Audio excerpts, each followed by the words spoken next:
Hey, honey. Yes, Barry? Let's get out of here. Where are we going? Where do we always go?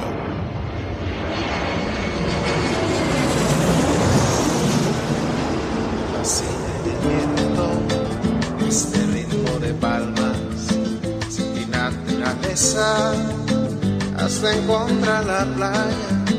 Por eso grito al mundo, yo soy de Puerto Vallarta. Samba de Puerto Vallarta, noche de arrullo en el mar. Samba de Puerto Vallarta. Hello, fellow travelers, and welcome to this episode of the Puerto Vallarta Travel Show. I'm your host, Mary Quetzal, and I'm just so happy to be introducing you to my favorite vacation destination, and maybe it's even yours. That's Puerto Vallarta, Mexico, of course. That music you're listening to is performed by Alberto Perez, and Alberto is the owner of the Lapa Lapa group of restaurants here. Those are the Lapa Lapa, Puerto Vallarta's oldest restaurant on the famous Los Muertos Beach, and the El Dorado Restaurant Beach Club right next door. So you can enjoy that fantastic view of the Los Muertos Pier, all lit up at night in beautiful colors, or during the day in its grand splendor for breakfast, lunch, or dinner, seated with your toes in the sand right at the water's edge. It's so romantic. It's so Puerto Vallarta, my friends.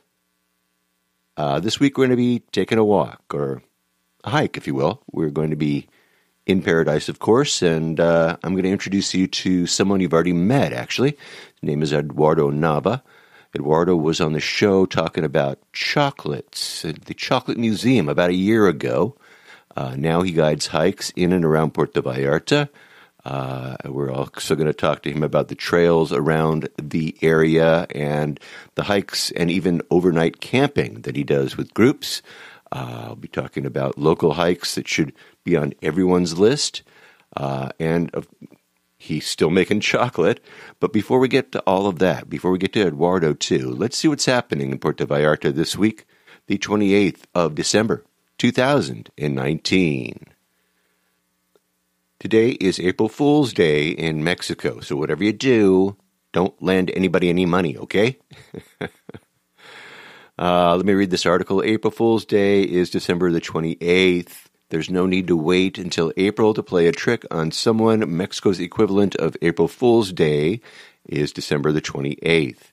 Dia de los Santos Inocentes, Day of the Holy Innocents, is a day for all kinds of practical jokes, but beware of lending money. According to tradition, there is no obligation to pay anything back that was borrowed on this day. So if you've already done that, sorry, kids, don't expect it back. Of course, don't ever expect anything that anybody borrows back. Really, come on, seriously. Anyway, unless you're a bank, then of course they got you. The tradition is based on a tragic biblical story. According to the Gospel of St. Matthew, when King Herod was warned of the birth of the new king, the baby Jesus, he sent soldiers to kill all boys under the age of 2 to maintain a hold on his kingdom. The children killed on this day are known as the Holy Innocents. Jesus escaped the slaughter because his parents were warned by an angel and fled.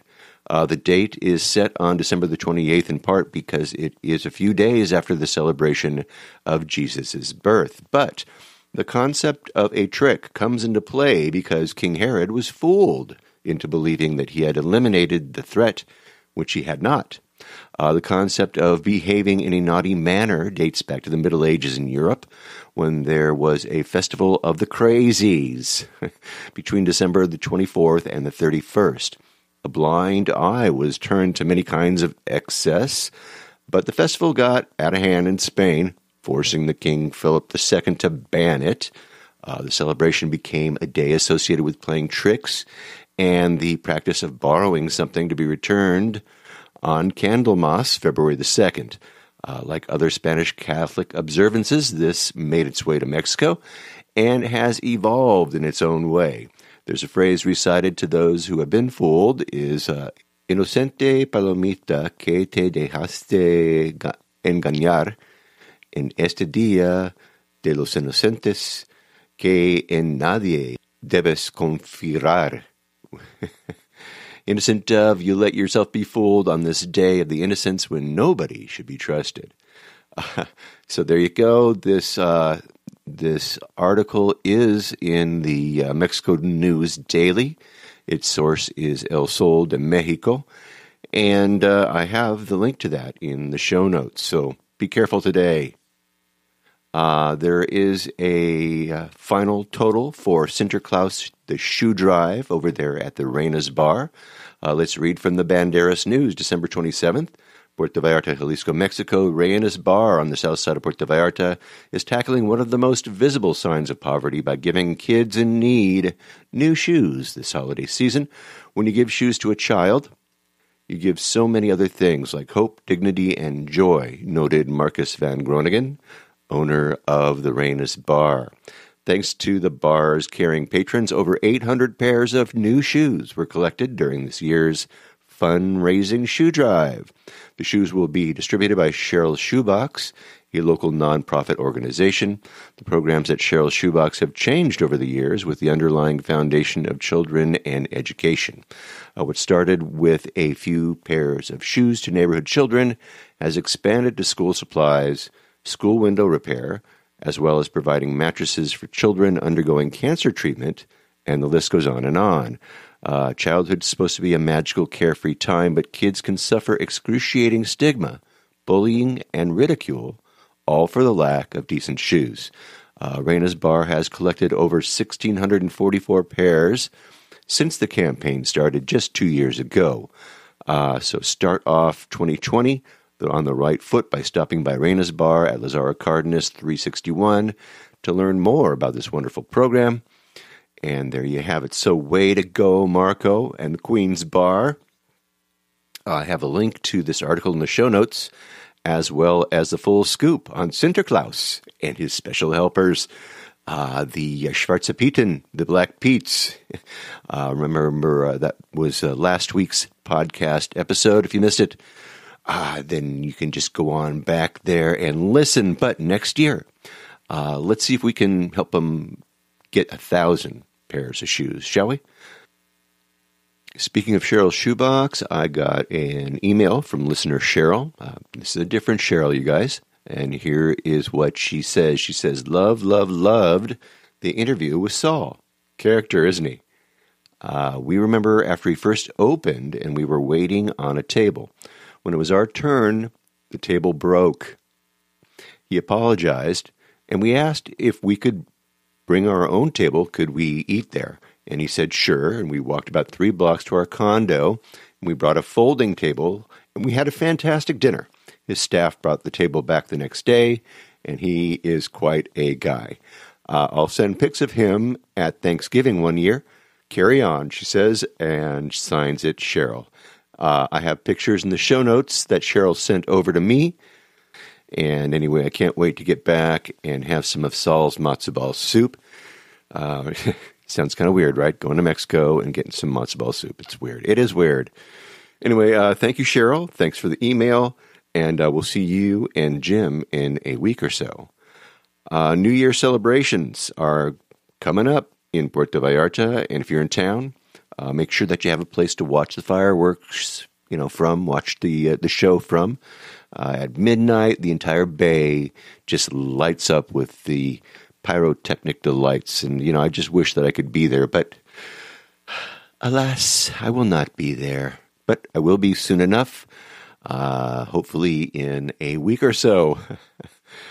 If you have spent any time at all on the Malecon in Puerto Vallarta, you may have heard or seen this man with this incredible voice, blind man, walking along with a karaoke machine around his neck, with a cane in one hand and a microphone and a little contribution cup in the other hand. His name is Rodolfo. And the friends of Rodolfo, the blind singer, have a very special announcement. And there's a very special event that's planned for Wednesday, January the 8th. And let me read from this press release here. On Wednesday, January the 8th at 8 p.m. for the third year in a row, Rodolfo will be a featured singer at the major Guadalupe Church event. This invitation was extended to Rodolfo again by Canadian musician and producer David Bose, who has helped the church with an annual benefit for 8 years. To prepare, Rodolfo is working by Jean-Guy Como, who will perform as well, along with David Bose, Kathy Overly, Astro Delta, Shanti Doliger, and Alina Bain. These accomplished professionals who donate their services will treat you to the works of Bach, Handel, Schubert, Scarlatti, and others. So don't miss this very interesting evening. Arrive early in order to get good seats. Now, I'm going to be there for sure recording this event. So I hope to see some of you there. Also, in the press release, it reads, National Blind Singers Competition, second place award. In Jerez, Zacatecas, December 14th and 15th, the blind singers from throughout Mexico gathered to compete for honors and recognition.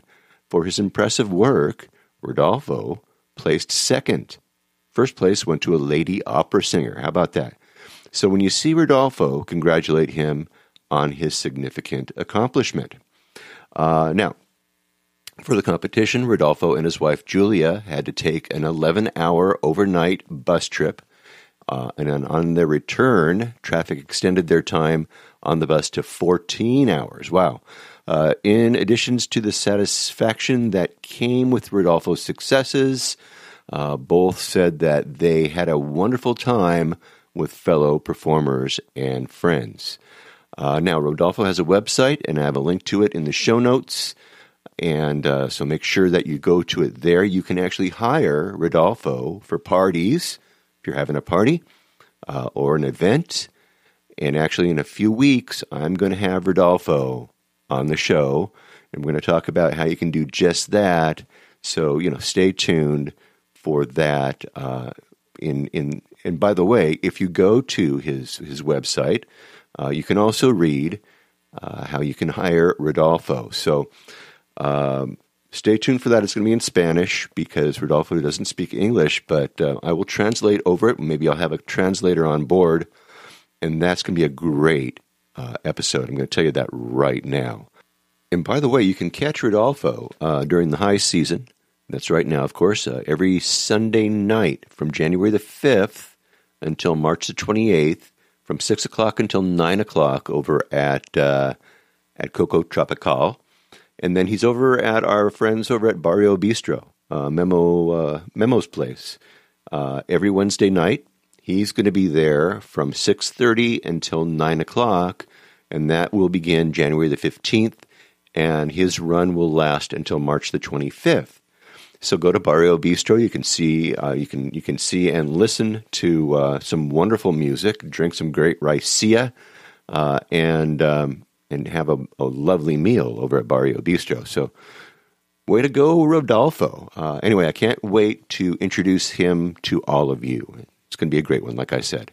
Now, this is the end of the year, and that means that it is the end of year 3 of the Puerto Vallarta Travel Show and the beginning of year 4.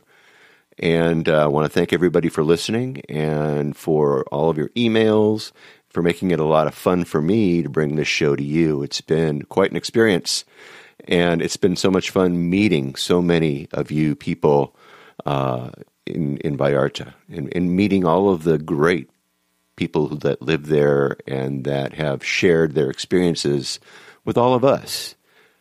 So thank you, and let's start off year 4 with some really great interviews. And that will, of course, start, this is going to be the last interview of the year, so that'll start next week.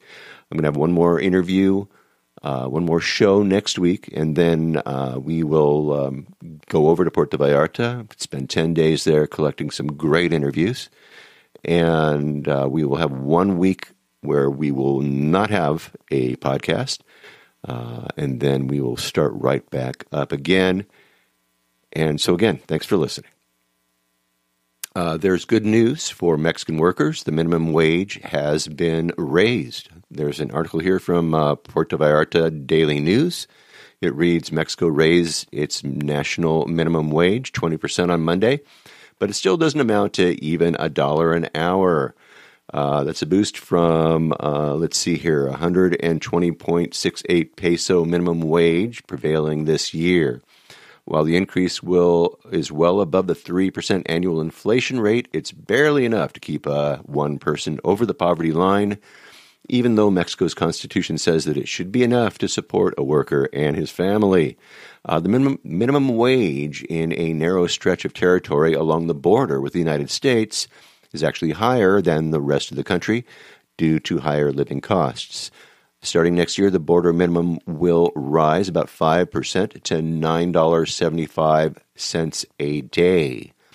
The Labor Department said that the lowest legal wage will be 123.22 pesos a day starting January 1st, or about $6.50 at current exchange rates. Anyway, that's the scoop on the minimum wage in Mexico. I have a link to that article in the show notes.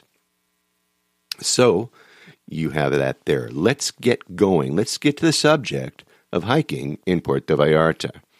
Now, the first thing I want you to do, if you haven't done so already, is I want you to go to vallartainfo.com. That's JR's website. And I want you to download and print all of his maps. Now, they're great to have on hand as hard copies.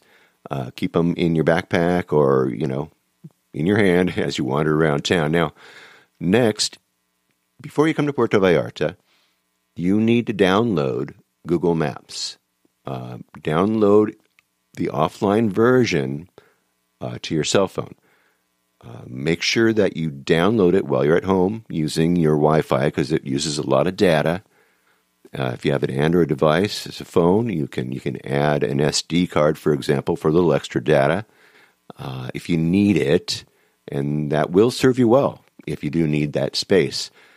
But the offline version of the Google Maps application actually works better if the information is actually stored on the phone, in the phone's memory itself. That's going to be the optimum way to do it. You can do it the other way, but that's optimum. Now, the maps will disappear in 15 days if you're not connected to an internet connection. So keep that in mind once you have downloaded the map of Puerto Vallarta or any other place. You download a map of where you live. And that's always good. I always say have that handy in a version that is offline so you can use it. Anyway, Google automatically updates the map as long as you are connected to Wi-Fi. So that 15 days, you should always be probably near somewhere where you will be able to update that map. Now, there are other apps for your phone that have trails and they have walks that show distance and elevations. And those are good for trails, like, not roads, places that the Google map will not go because the Google car does not go, on a trail. So that's good for those off-road. But the Google Map function for city hikes and walks, it is the best. Now, I want you to, when you get time, if you're driving around, of course you're not going to do this, but go to your Google Map function and type in a starting point. Let's say that you're walking from Lazaro Cardenas Park up to Balam Balam. That's a restaurant, right? So you type in Lazaro Cardenas Park, and then once you type in that Lazaro Cardenas Park, then look for a button at the bottom. It says directions. You hit the button, and it'll have two boxes that'll pop up at the top of the screen. One will have the starting point, and the other will say Lazaro Cardenas Park. Now there's a little up-down arrow right to the right-hand side. You can click on that, and that'll switch your starting point. But type in Balam Balam as the starting point, and again, you can reverse it. Now, the screen's going to show you. Once that happens, the screen will pop up with directions. Now, there are different ways that you can get around town. And if you look there, there's a row of different ways. There's an icon there with a hiker. So you click on the hiker icon in that map, and right above the map, I should say, and then you're going to see the quickest way to get from Lazaro Cardenas Park to Balam Balam. And then they're also going to show you alternate routes as well. Now, looking at my map, it tells me that the distance is 1.1 kilometers. It tells me that it'll take me 13 minutes. And if you look at the screen, the bottom left-hand corner, you will see a button that says Preview. And it tells you where and how to start your walk. And then next to Preview, there is a button that says Steps and More. And you press on that, and it gives you a step-by-step, turn-by-turn instructions of the route, including 360-degree photos of places along the way. It is absolutely amazing, okay? But there's more. Now, you look at the hiker icon right up there, like I said, when you clicked on that. Now, right next to that icon, there are other things. If you go right to the right of the icon, there is an Uber icon. You press that, and it tells you how long and approximately how much it'll take you to take an Uber from where you're standing to where you want to go. And that is if you decide that your walk isn't going so well or you can't make the walk. And then you can go right there from that, from the map, right to your Uber. It'll say, do you want to go to Uber? And it'll take you right to Uber. And then you can summon an Uber from where you are. It's such a handy little thing. Unfreaking believable. All right, then there's another icon there that shows a bus to the other side of the hiker, on the left-hand side of the hiker. You push that, it tells you where the nearest bus stop is, how far it is by foot, and then which bus that you take. It gives you the number, and it also tells you the best routes. So if you don't use Uber, for example, you want to use public transportation, then bingo, you got that. You're all set. 10 pesos will get you, at least for the first leg of that particular trip. They can also calculate routes by the bike, if you have a bicycle, or by a car, of course, if you are in a car. But wait, there's more. There is actually more to Google Maps. Go to the top of the screen next to the destination area. Over the up and down arrows, there are 3 dots. There's a little 3-dot stack there. Now, that magic stack there, you press those dots, and you'll get an option to select your route options. You can add a stop to your trip. You can search for something along the route. You can add the map to your home screen, right? You can share the directions with yourself or your friends via WhatsApp or Messenger or Facebook or whatever, email, whatever you want to do. You can share it. You can also share your location with friends who are with you along the way, so they know where you are. The Google Maps give you the option to see terrain, bus routes, satellite, maps, everything. Anyway, there's like that layer little thing there. There's all kinds of things. So learn the map app. It's so invaluable. Also, I took a lot of screenshots. So when you go to the show notes, you'll see I took some screenshots using my phone. And you can, and I put directions on there. So come to the website, you can see, how to use the Google Maps if you need to. If you don't know how to take a screenshot of your phone's screen, that's something that also is a really, really great tool. For example, let's say that you're on your Google Map and you set up a walk, and you can take a screenshot of it and then save it. It just goes right to your pictures. And so you just pull it up. You don't even have to be online. You don't have to do anything at all. So on my particular phone, I have a Samsung Galaxy S10. And if I push the on-off button at the same time that I push the down volume button, it takes a picture of my screen. I don't know how it does on yours, but that's just the way it works for mine. And then you can also mark that particular thing up using that same app. It's pretty cool. And so, of course, you've got that particular map, and it's already saved to your phone. So you don't even have to pull up the map feature if you're just going to go on a walk to, wherever you're going to go. Now, some of my favorite walks in Puerto Vallarta, some of my favorite hikes would have to be, I would say the best one would be the hike to the cross. And then, of course, I love to walk along the Malecon. But to get to the cross from the Malecon, let's say, you begin at Mandala. It's on Calle Abasolo, where Abasolo dead ends into the Malecon, and you go straight up Abasolo. You follow the signs. When you see them, you'll get to a couple of steps, and you'll have to do a couple of zigzags, but then you will finally get to a brand new road that they built, and just walk straight up, and then you get to this staircase that will take you straighter upper. The cross sits about 500 meters above sea level, so you've started down at sea level, and you've gone about 1,640 feet up from sea level to the cross. It's quite a hike, but I will tell you, you'll be rewarded with an incredible view of the bay. There's mountains and colonias, that are behind the mountains that you're there. It's just beautiful. Make sure that you bring water, because you are not guaranteed that there will be water up there at all. Okay, so bring it with you. My other very favorite hike is another walk. It's the walk along the Malecon. And if I were to take my Google Maps and just start my walk over at Daiquiri Dick's and head north to the end of the Malecon over at the Hotel Rosita, over at the McDonald's at the end of the Malecon, that distance is approximately 1.5 kilometers. And they tell me it'll take me 19 minutes to walk it. And if you double back, you've got 3 kilometers in. So that's your walk. Another one of my favorite hikes is up in Paso Ancho. You take the bus to the end of the line, and then you walk the rest of the way to Morro Paraíso. It's a really easy hike.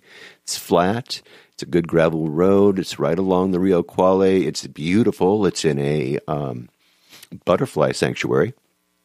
And it's only about 1 kilometer from the bus stop to the restaurant. And once you get there, you have yourself a nice cold beer or some nice raicilla and some yummy food. Now, I've taken Ubers back to Morro Paraíso rather than doing the hike and the bus. Many of the Uber drivers have never been back there. They have no idea, but they think it's pretty cool. But anyway, this is an episode about hiking, so we're not taking Ubers, are we? Another great hike is the Las Animas Hike. That's where you walk from Boca de Tomatlan to Playa Las Animas. It's a great hike for those of you who are mobile. Your Google Maps phone will not work there. Sorry. But I do have a video that shows you the whole walk. So definitely check that out. Now, everybody says that, when I ask them what they got to do when they come to Puerto Vallarta, 80% of the people say go out and walk the streets and learn the town. So, if you walk the streets of the romantic zone, that could be a very, very good hike. You can go up and down, right? And start maybe over at Achilles Cerdan near the bridge, go all the way up to Aguacate, or just go all the way up and around, and then come down the next street, which I think is Madero, and then come all the way down to as far as you want to go, and then zigzag back up, come back up the next street, and back down the next street. So you've done this. You've basically walked up and down all these streets. That'll probably be about 6 kilometers if you do that kind of a hike. It's pretty cool. Now, another great hike, another great walk is the street art mural tour, right? You go to pvstreetart.com. There's a map, and the map gives you turn-by-turn instructions. They break it down by neighborhoods. It's pretty cool. I have a link in the show notes. And then they also give tours. So if you want a guided tour by a local artist, that's also available through PV Street Art as well. So once again, another hike that you can do in the city. You can customize a walk for yourself and your family and your friends. You could do a church hop, right? Hit all the big churches in town. Just mark it on your map and just figure it out. Take a screenshot of it when you're done. Save it to your regular, in your gallery, in your photo gallery, And bingo, you've got it right there. Did I say bingo and church hop? I guess they kind of go together. You could do a bridge walk, which would be kind of fun. You cross all the bridges that cross over the Rio Quale. That would be pretty neat, right? So you can start over at the one that start, at the end, right on the Malecon, the bridge that crosses it, and then work your way up the Rio Quale, all the way up to Colonia Canoas over there, where the Puente Colgante Bridge is. That would be a great walk, right? You could walk up into Alta Vista or up into Conchas Chinas, up into that neighborhood. So make your own customizable and customized walks, and you can do that using Google Maps. You can figure out everything, including your altitude gains and your descents. It's pretty darn neat. Learn how to use it. All right. Go to the show notes. I've got all kinds of information which will help you to learn how to use Google Maps. Now, our guest has been on the show before. As I said, Eduardo, he was on when we did the Chocolate Museum about a year ago. He told us about that great place, which is just off the Malecon. That's the same show that I had Javier Nino, artist Javier Nino, one of my favorite artists here in Puerto Vallarta. He was on that episode as well. Anyway, at the time, Eduardo told us that he was going to do hiking tours that were designed for those who want to get out and do something physical, something special, something a little different. And he did.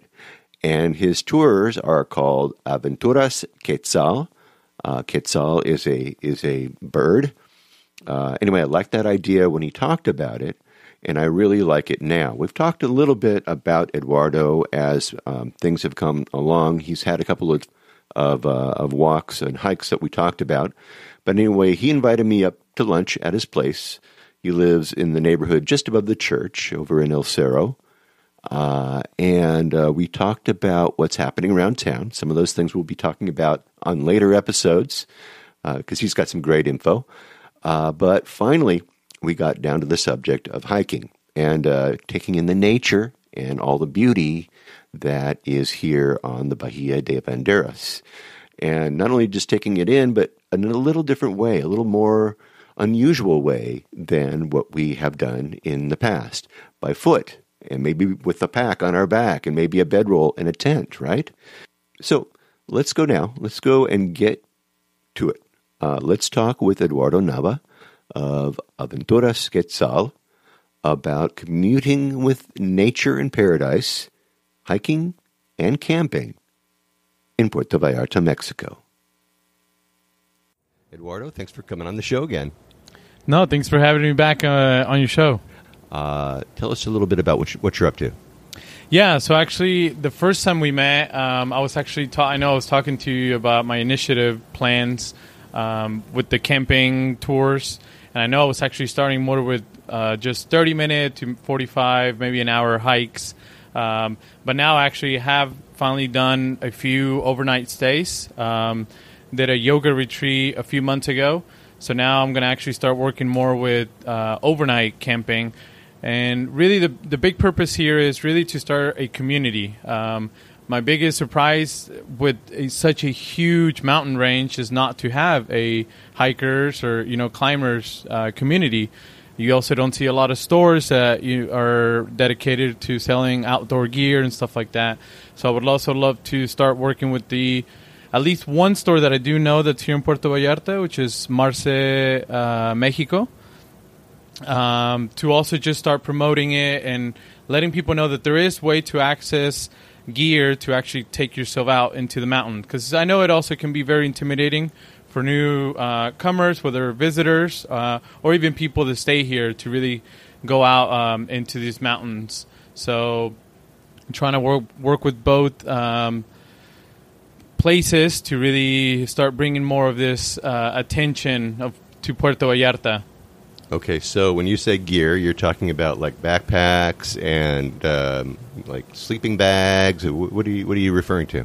Exactly. Mainly camping gear, also obviously hiking gear, the right boots, the right clothing, and it's even camping, fire starter, your tent, your sleeping bag, and all of that. Okay, good. All right, so an entire kind of an outfitter. And where are they located? Yeah, so it's right on the corner of Libramiento and the main street that takes you from downtown to Pitillal. Okay, so it's easy to find. Is it a big size location? It is, and they have a the huge sign? sign on top. Okay. It's Marce.mx, which you can also find them on Facebook. They have great gear for outdoors, hiking, fishing, kayaks, even hunting. They also have a lot of hunting gear. Huh. Wow, all right, cool. All right, so I'll have that. I'll put it in the show notes and put a map there, and we'll have a link to that as well. Tell me about some of these tours. How many people you taking with you?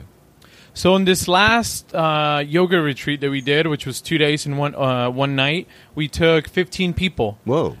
So it was the biggest group we've taken. Yeah. It was a big challenge. Definitely, it was a lot of weight that we had to carry up there. Oh yeah. I had a friend that's a chef that volunteered to come out and cook for everybody.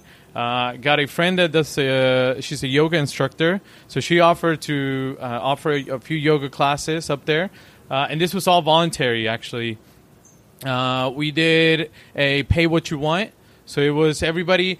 The biggest thing is because we're starting off, we don't want to intimidate anybody into actually getting out there.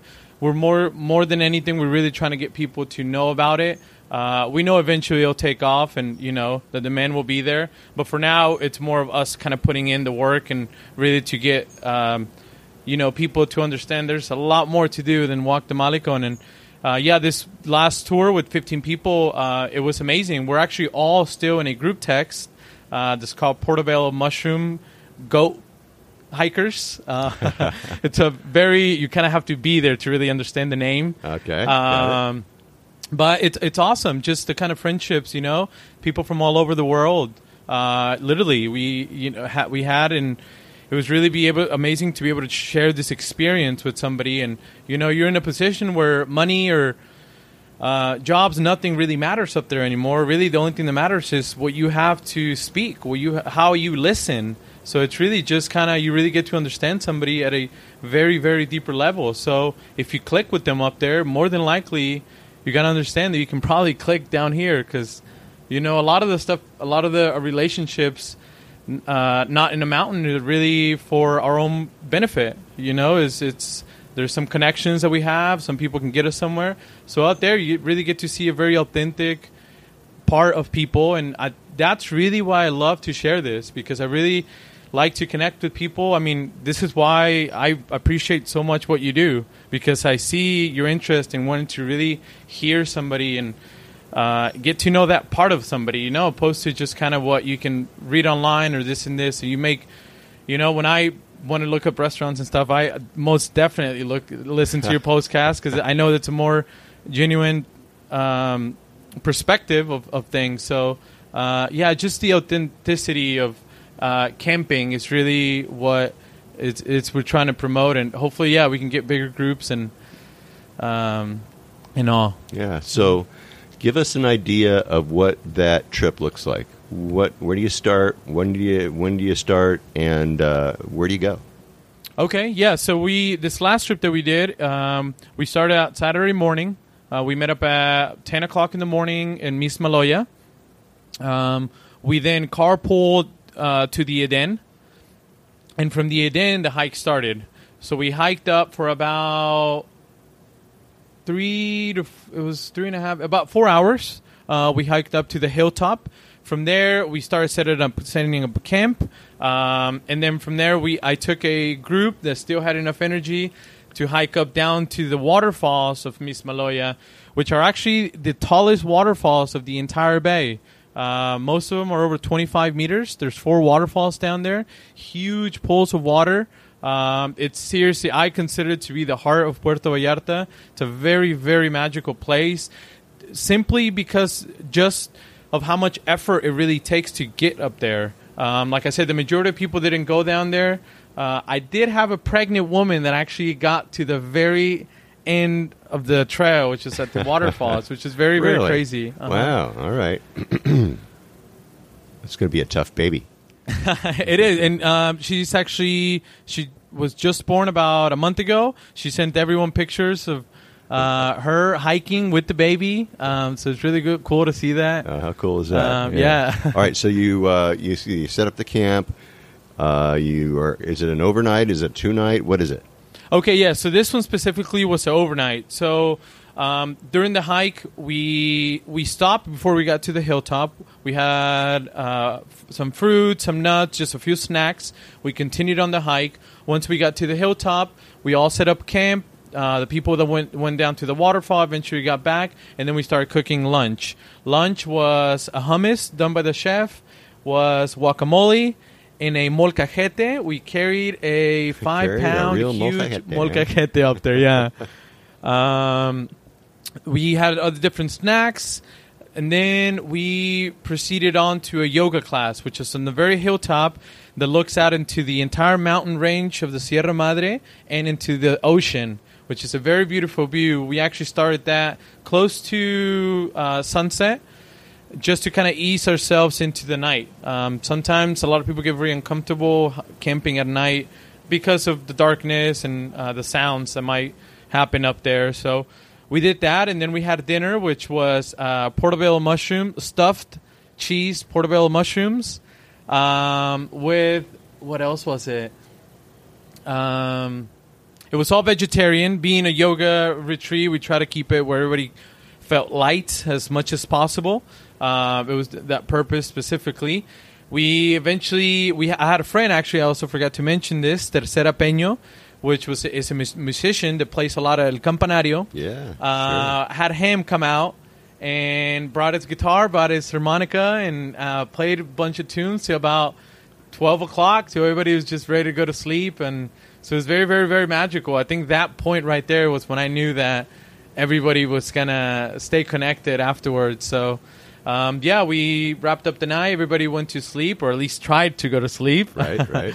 Woke up in the morning, had oatmeal, bananas, and coffee de olla. And then we, I think around noon, we actually headed back to Mismaloya. We still had about 2 kilos of tortillas left. So not wanting to carry that weight back, we actually decided to all grab a few tortillas, make a wish, and throw them out into the mountains. So it's those little things that when you explain it to people, they just kind of look at you weird, but it's really what I think what made that connection and that experience what it was. So. Yeah, and you're feeding the birds. And you're feeding the birds, exactly. And, that's very cool. And now you'll never bring that many tortillas again No. because you got that 5-pound molcajete. Yes. Yeah.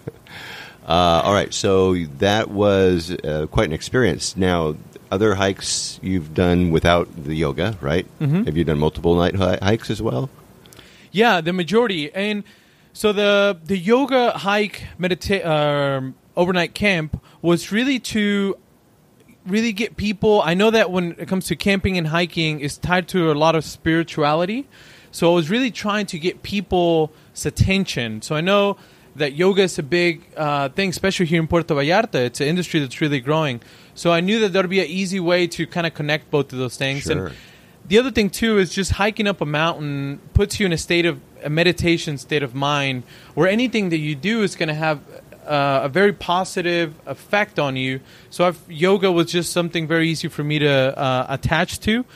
Like you said, that's actually the only quote, quote, spiritual yoga retreat camp that I've done.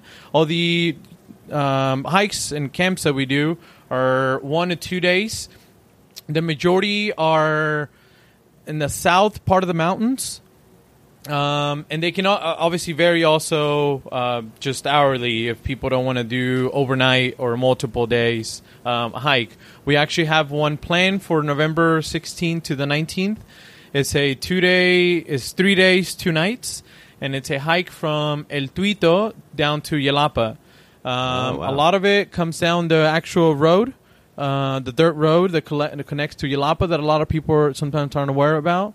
and most of it actually does come in through the river itself. There's just parts where eventually you can't continue walking on the river, so you have to come up the mountain, get on the road, and continue parts of it up there. But so it'll be very nice. I actually did that hike a month ago. I'll be going back to see how the storm affected that area. But if it all works out, we'll be doing this 3-day hike by mid-November. Mm-hmm. Nice. All right. Cool. So how about one of these day hikes? What does a day hike consist of? If someone says, "Hey, take me on like a 4-hour hike." Okay, yeah, so a 4-hour hike. I would think something like El Tuito. There's waterfalls in El Tuito that people aren't aware about. That's the biggest thing is there's hundreds of waterfalls in these mountains. And, most of the time we'll go to Palo Maria, which is, I know it's about a 30-minute hike. Beautiful hike, which I highly, highly recommend. You can obviously continue on to the waterfalls for a couple hours. A 4-hour hike, I would think of El Tuito, going down to El Tuito, hiking up into the mountains, going down to a waterfall, coming back a different route. And the really beautiful thing about El Tuito is his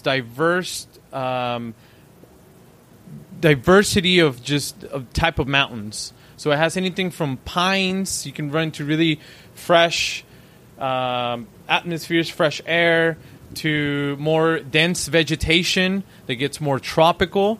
So you can really get to walk through those different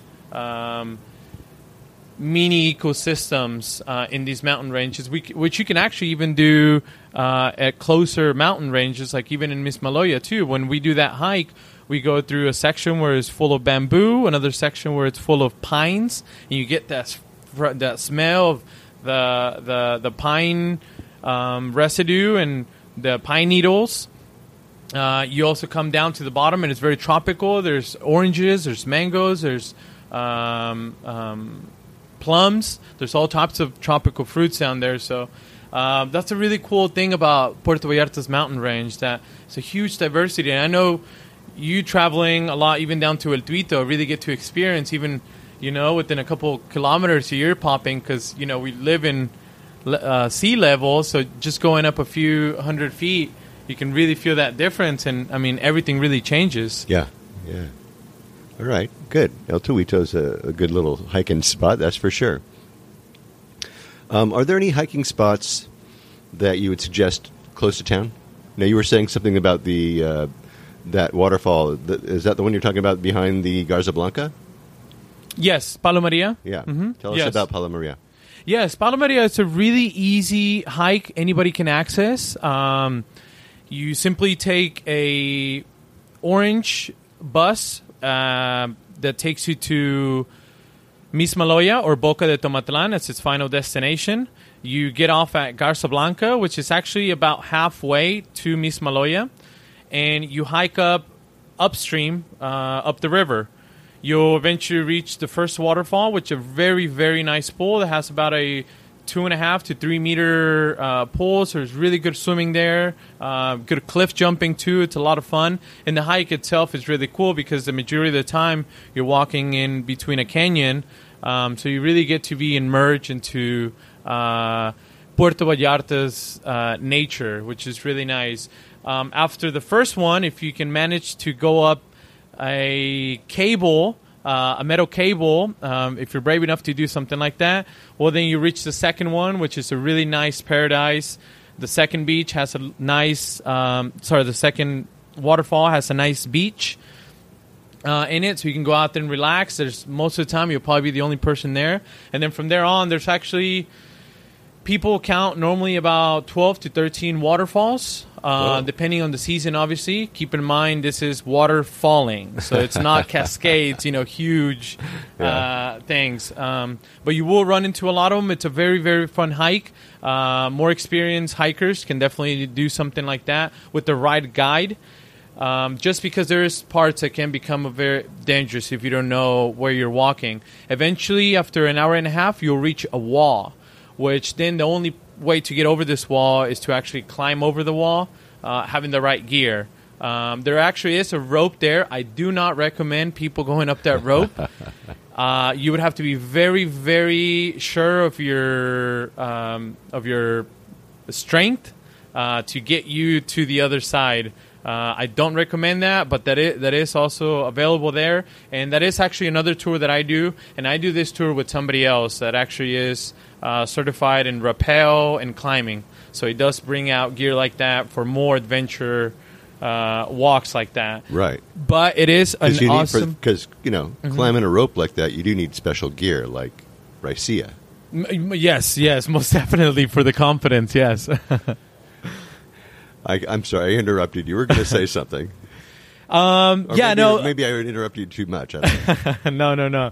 Not at all. I know I can get talking. No, it's good. My butt off and all this. So, but yeah, I was just gonna finish up just saying, anybody that comes down here and wants to do a nice hike, really to get to know Puerto Vallarta's native trees and plants, and get to see one of its really nice rivers. It's still not contaminated. It's still clean water. It's still really fresh. Palo Maria is really the way to go. It's a good hike. It's good swimming. And really just get you away from the sun, which is, I think, what a lot of people want to do out here. Yeah, right. And Eduardo can guide you there, too. He can kind of show you around and show you what's going on, tell you what's growing in the forest, right? Yes, most definitely. There's a lot of edible plants that people aren't aware of. There's tons of vines where you can get fresh waters. Even down to Palo Maria, there's 3 ways actually down to get to the first waterfall. I didn't mention the other 2 because those get kind of dangerous, so I wouldn't want to be responsible for somebody trying to go out there and don't do it. Do it for themselves. So yeah, there's obviously, like I said, it just all depends on how much people or what people actually want to do. But yeah, Puerto Vallarta has tons of stuff to do that people can do themselves. There's also the hike up to Las Animas, Colomitos, Quimixto, which is a very easy hike that anybody can do by taking a boat down to Boca de Tomatlan, asking anybody how to get to Colomitos, and they'll show you the trail, which is a very relatively easy trail. I've taken a group of 60 years and older. It was a group of 7 people. We did it at a relatively slower pace than I normally do, but I mean everybody was fine doing it, and it definitely will get you to sweat.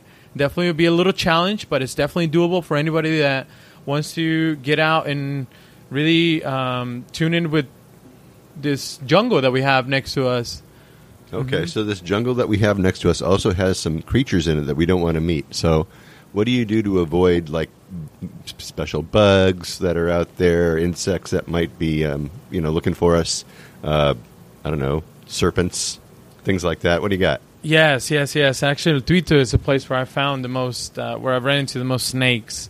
And honestly, just wildlife itself, ticks. I've come back with so many ticks from El Tuito. So going out to El Tuito from just the places that I've been down south, you definitely have to be very careful.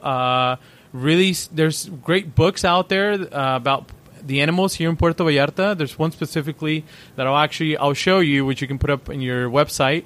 That has very, very useful information from animals native to Puerto Vallarta. The things that we do to prevent things like that is obviously, depending on the hike, we have people wear the right kind of gear, whether it's boots, jeans. We always have the people leading in the front, obviously.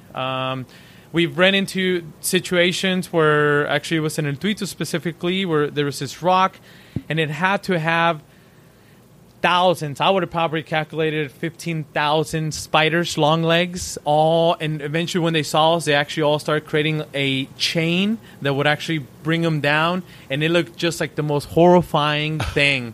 We thought it was just like a huge black spot on the rock, but no, it was all just thousands upon thousands of spiders. So obviously, when things like that, they're not dangerous, it can get on you, but it can become dangerous when people get scared and they start stumbling in the waters or rocks and things like that. So we always tell people, depending on where we're going, the animals that they might find, and what to expect if something was to happen. So the biggest things with scorpion bites, snake bites, you want to, especially scorpions, it's a huge myth that if a scorpion bites you, you have 30 minutes or else you're going to die. The biggest thing that happens with that is actually because of people saying stuff like that. So people panic, their blood starts to, their heartbeat starts to speed up. So this venom starts circulating in your bloodstream a lot faster. So this is why it affects you the way it does. So if you go in knowing what can happen, and if something happens, what to actually do, then you don't approach something so scared and with no knowledge whatsoever. We do bring the right first aid kits. We will bring scorpion shots, baking soda with alcohol to neutralize any type of scorpion, snake bites, during the time. And we obviously always have an extra person, so somebody can actually stay with the person. The other person can go back if something was to happen like that. Luckily, and I'll knock on wood, we've been doing this for 2 years now. Just a few months, we've been doing overnight hikes, and we haven't had any problems. I think that is, like I said, something that's very important for me to really put time and effort into, because I understand that the reason people don't actually go out there now is because how intimidating it could be, like you said, because finding, who knows, poison ivy, poisonous snakes, and so many other things that we think of when going out into nature. Yeah, in the jungle. Yes. It is a jungle at the end of the day. So, all right. So, any other hikes that are close by that someone could take that you would suggest? Yes. So I hike down up to Rio Quale. This hike will actually eventually get you to the town Quale. You can also go up to one of the the longest hanging bridges by the canopy. And this river will actually take you down to it. The majority of the beginning part of it is mainly on the road itself, which is this back road to get you to the Isla. And eventually you can actually walk down to the river. And especially now where rain has calmed down a lot more, you can actually walk to the river to Rio Quale. That's another good one. And let me think. There's always, if you want to do more of a beach hike, going down from the pier, hiking up to Conchas Chinas. It's a really nice hike. You're also able to see the original seahorse statue. So that's really nice. It's a nice hike where, if you get too tired, you can always jump in the ocean and come back and continue your hike. So, or go to your left and get yourself something to drink. Exactly. Yeah. There's plenty of restaurants and stores you can do that. Yeah. Also, That's a great hike. It Eduardo? Is. It is. I should promote that one more. Maybe you should, man. Make it the what is it, the Cantino drop off every whatever it is. All right. Yeah. No, you don't want to do that. He's very healthy. You should see him. He's a healthy guy. Thank you. Another thing, too, that I want to let people know about Aventuras Quetzal, which is the company I founded for hiking and camping, is there we have millions and millions of visitors that come down here. Trust me, we're not all in this to just make money. We're more than happy for you to contact us and for us to help you, guide you somewhere. I love to travel. I know the majority of people listening to this probably love to travel, and this is why they're trying to get this perspective. So if they want to know how to get somewhere without me guiding them, there's no charge in that. I'll be more than happy to tell them to go to a town. I want people to experience Puerto Vallarta more than just what tourist places are going to offer you, for you to really get an experience and a love for the reason why you've been coming since '84, and the reason I decided to stay 5 years ago. I want people to experience something more authentic. I feel like that also help people appreciate and protect Puerto Vallarta, especially in times where now it's just it's growing very fast. We have to be careful in which way we're going. So just to really be able to inform people of more nature stuff, because maybe that information is not out there or it's not easily accessible. Go into my website, send me an email, send me a message. And then when I get to it, I'll be more than happy to share it with you. And if you want me to guide a tour with you, I'll be more than happy to do that as well. Right on. Okay, so and the way that you do it is that you really don't charge. You basically say, pay me what you think it's worth, or that kind of a thing, right? Yes. So the majority of the hikes, so it all depends. So overnight hikes, obviously, food and equipment comes into place. So there's a fee for those things. Got a lot of people obviously do come with gear. Actually, not a lot of people, but there are a few people that do come with gear. Yeah. And obviously I don't actually charge for that. At the end, I just tell people to pay whatever they'd like. I'm also on Airbnb. I have 3 experiences on there. So those are obviously our charge for more of the people that just want to pay and get the tour going. There's a lot of people that don't want to deal with, is this too much? Is this too little? So there's obviously those options too. But like I said, I like to mainly do custom tours. So, more of a cultural hiking snorkel tour, for example, where we go to El Tuito, we talk a little bit about El Tuito, go to a nice restaurant, Patio de Mayo, which you just did a podcast on, go out and try real panela, real jecoque, get to know a little bit about El Tuito, and then hike into El Tuito. So, so do a little more custom tours, depending on, obviously, people's times. I know people come on vacation, so all those things are considered. So I appreciate when people actually call me and we can set up a different tour that's more custom to the individual. Right, right. Good. Now, you also are doing something that has nothing to do with hiking. You're doing something that has to do with cooking, right? Yes, that's All correct. Right, so let's talk about that. Yes. So it's so I know the last time we saw each other, we spoke. I was working at the Chocolate Museum. I had just started working there for a few months. Uh-huh. Just a little background before I start talking about this, just so you can understand my interest in cacao. Well, I lived in the States for about 16 years. I've been back in Mexico for about 5 years now. So obviously, anything about culture, about Mexican culture and history, I don't know much about. If anything, almost nothing about. I didn't. Well, when I came, I was always very fascinated over ancient cultures, Mayans, Egyptians, Aztecs. So coming through the Malecon and seeing the Chocolate Museum being open and having a lot of Mayan culture involved, I was very interested. So I walked in and come to find out chocolate comes from a seed. Little did I know. This was about 2 years ago.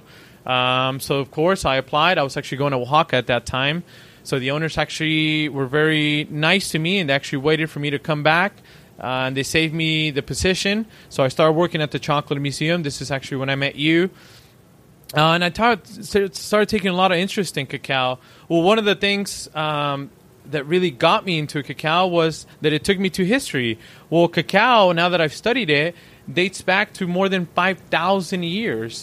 This is a lot. This is 2,000 years before the Olmecas, which is considered the motherhood of Mexican culture, Hispanic culture, more ancient than Egyptian culture. So starting to study cacao from these different civilizations, Mayo Chinchipe in the equator, and then trading with Mesoamerica and seeing how all those relationships affected our different cultures, and seeing, the Inquisition, and even before that, Hernan Cortez coming in and speaking about cacao and all this. Well, then I started really understanding things about my culture through this seed. And then also even just thinking about it, well, you think about this seed, and the seed has taken itself to every corner of the world. It's so ancient and is so popular. It's actually the most popular product to make candy. So it is the most popular candy in the world, and if you want to look at it as a candy, which is really a medicine. But yeah, so it just took me on to this rabbit hole, which I'm still feel like I'm really on. And yeah, I just started really learning all these benefits, so all its nutritional value, all the history behind it, its culture, its value, because it was her first coin. Cacao was her first currency. And even the mythological aspect of cacao, which it's always ancient cultures always fascinate me for the way they explain, life itself. So just seeing all that, I decided to create a experience of my own, where it's a 4-hour experience and people get to process cacao from its raw form, which is the seed itself. They'll learn how to toast it, how much it's toasted, the indicators to know when it's ready. They'll learn even the procedure before it, which is about 3 weeks, which is the cultivation of the tree itself, and the cacao pod as well. Afterwards, I'll teach them how to make 3 different drinks. Every drink has a purpose. One of the drinks is for the nutrition aspect, which is actually related to a culture that still uses it now down in the islands of Panama. Has the lowest deaths from cardiovascular diseases in the world. Wow. And they consume more than 5 cups of cacao a day. They're very, very poor, have very limited access to clean water. So most of their water is boiled. And obviously to flavor it and not drink river water, they add cacao to it. So Harbor has done a 15-year research to really show the effects of cacao with these people. So this drink is made with the original recipe to allow me to talk about nutrition. Another drink is a Mayan version, which has different chiles, agave, and other Mesoamerican or pre-Hispanic ingredients. So that obviously connects to the history aspect of cacao. So that allows me to talk about that. And then the third one is a combination of pulque, which is a ancient drink, and cacao. And that allows me to talk about the mythology behind cacao itself. Sorry, there is a fourth drink, which is a personal recipe. And this is just so people can leave the workshop and have something where they can actually do at home. When I first did this workshop, all these drinks that I had were awesome and everything, but people couldn't actually recreate a lot of these things at home, or didn't really want to. So I made something delicious that you can actually, it's a smoothie that you can actually drink on day basis. That obviously includes cacao. And at the end, we also make real chocolate bars that are not refined, and you'll get to take all that home with you. Oh, really? All right, so how long is this process? It's approximately 4 hours long. Yeah. The majority of the time, it's all hands-on. You're going to be processing the cacao itself. And at the end, you take all the recipes home too. And we will have different products to sell for people that want to access these things as well. Okay. And where are you going to be doing these events? So we had our first one done at La Pulqueria, which is 339 Hidalgo.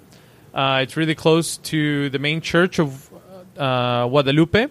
The second one that we're going to be having, which is November 2nd, is going to take place at the Green Place on Cinco de Diciembre. The Green Place. Okay. I've never been to the Green Place.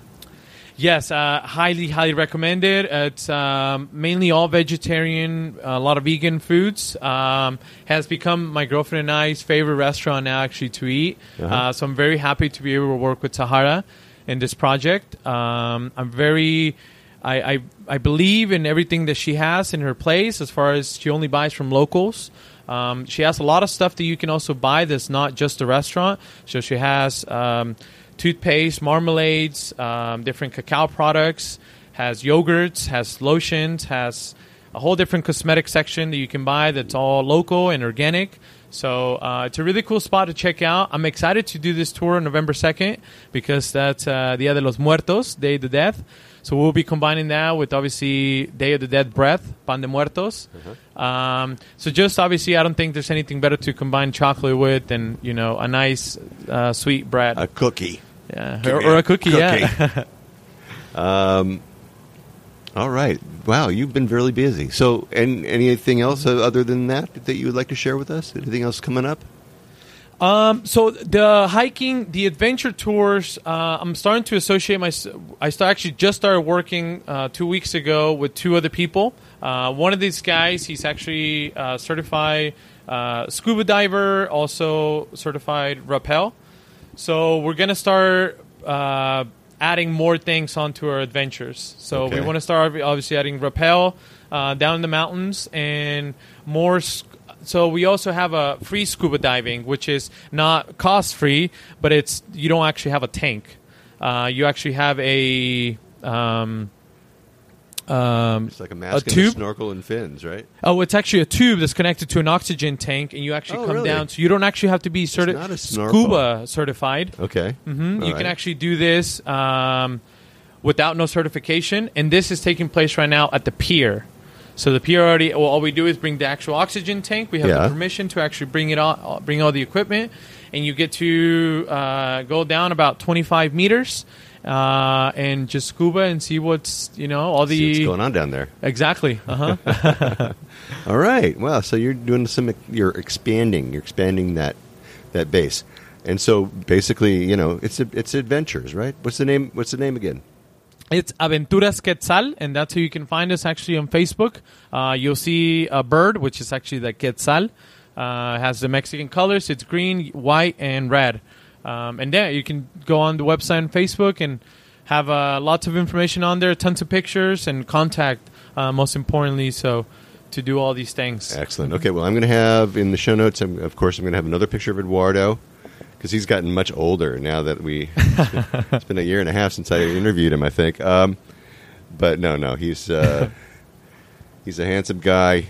I'll have pictures of Eduardo. I will have He'll send me some pictures of some of your tours, right? Of your maybe show us a picture of up on the top of the mountain what that looks like. Cool. Yeah. I'll send you a picture when we're throwing the tortillas up in the mountains. Right. Exactly. Okay. So we'll have that in the show notes, and you can find it at www.puertovallartravelshow.com, and just look for the episode about hiking in Puerto Vallarta. Is there anything else you want to add? Did we miss anything? No. I think we covered it all. If anything, I think I talked too much this time. Just really want to encourage everybody to don't feel intimidated. Give me a call, shoot me an email. I'll be happy to guide you, to tell you how you can access easy hikes, stuff that won't be too intimidating. But if you do want to get out there and do something a little more adventurous, let me know. I'll be more than happy to. This is all about just creating a community. So please, use me as a way to access anything you'd like to know about, or at least that I can tell you about Puerto Vallarta. Excellent. Mm-hmm. All right, Eduardo. Well, thank you very much. Thanks for coming back on the show. You are a wealth of information, and I think what you're doing here is pretty cool. They're not all old like me. They can get out there and walk around. I'm kidding. I could probably do that. I could probably do one of those hikes. Yeah, sure I could. We should go on a hike, actually. Well, very good. Thanks again. Thanks for coming on the show, and thanks for letting me introduce you again to my listeners. Thank you. Thank you very much, Barry. It means a lot the first time you interview me, and it means a lot to me that you take the time to do something like this. So thank you. You got it, brother. Mm-hmm. Wow. That is a lot of great information. I have links in the show notes to the camping gear outfitters that Eduardo was talking about, so you can kind of figure that out. I also have maps and instructions of the different hikes that I talked about and of the walks that Eduardo took us on. I've got some pictures in the show notes for this podcast featuring Eduardo Nava. And if you're listening today on the 28th of December, just give me a day or two to fully update the blog post. And then you'll find all that information, including all the pictures and all of the screenshots that I took of my cell phone. Make sure that you get yourself, acquainted with your Google Maps. And by the way, if you do have an iPhone, you can get Google Maps for your iPhone. All right. Well, that should do it for this week. Next week, stay tuned for more on-the-ground reports from Puerto Vallarta, Mexico, with travel tips, great restaurant excursion ideas, and more. But until then, remember, this is an interactive show where I depend on your questions and your suggestions about all things Puerto Vallarta. If you think of something that I should be talking about, well, please reach out to me by clicking on the Contact Us tab and sending us your message. Remember, if you're considering booking any type of tour while you're in Puerto Vallarta, you must go to vallartainfo.com, that's JR's website, and reserve your tour through him right from his website. Remember, it's a value for value proposition, my friends. His experience and on-the-ground knowledge of everything Puerto Vallarta in exchange for you making a purchase of a tour that you would do anyway. You're just doing it through him as a way of saying thank you. Thanks, JR, for being our guide. Costs no more than if you were going to use someone else, so do it, really. And when you do take one of those tours, email me about your experiences. Maybe you can come on board and share with others what you liked or didn't like about the tour. Again, contact me by clicking on the Contact Us tab and sending off a message. And don't forget, he's got his maps. Download them for sure. He's got his DIY tours, his revitalized happy hour board, and more. I have links to all of those in the show notes. And once again, if you like this podcast, please take the time and subscribe and give me a good review on iTunes if you would. That way we can get the word out to more and more people about the magic of this place, Puerto Vallarta, Mexico. And remember, I made it easy for you to do just that with each episode I create. And if you haven't been to my website, you really need to have a look there. I have links to the places we talk about, interesting pictures and more, all right there in my blog posts and the show notes for each episode of the show. So check them out. All right? Okay, all right. Hey, thank you, Eduardo Nava of Aventuras, Quetzal. Check out all of his contact information. Take a short hour tour with him or a 3-day weekend. Eduardo's your man. I'll have links, photos. I even have a picture of the group tossing tortillas. That's right, tossing tortillas. I have maps, instructions on using your Google Maps, everything right there in the show notes too. So next time, put a hike on your list. Next time you visit Paradise, try something a little different. Learn to use your Google Maps like a pro, and definitely use our buddy, Eduardo Nava. All right. Well, thank you all for listening all the way through this episode of the Puerto Vallarta Travel Show. This is Barry Kessler signing off with a wish for you to slow down, be kind, and live the Vallarta lifestyle.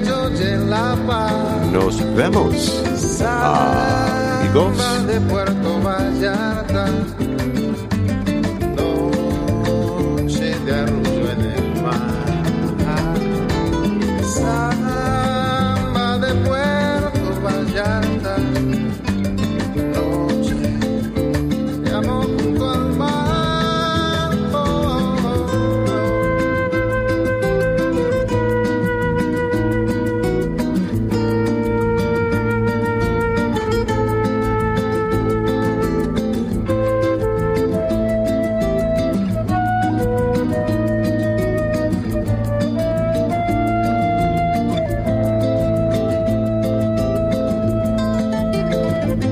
Solo camino eterno por la playa, me encuentro junto al río cuando todo está en calma. Pronto cae la noche, me brillas Puerto Vallarta.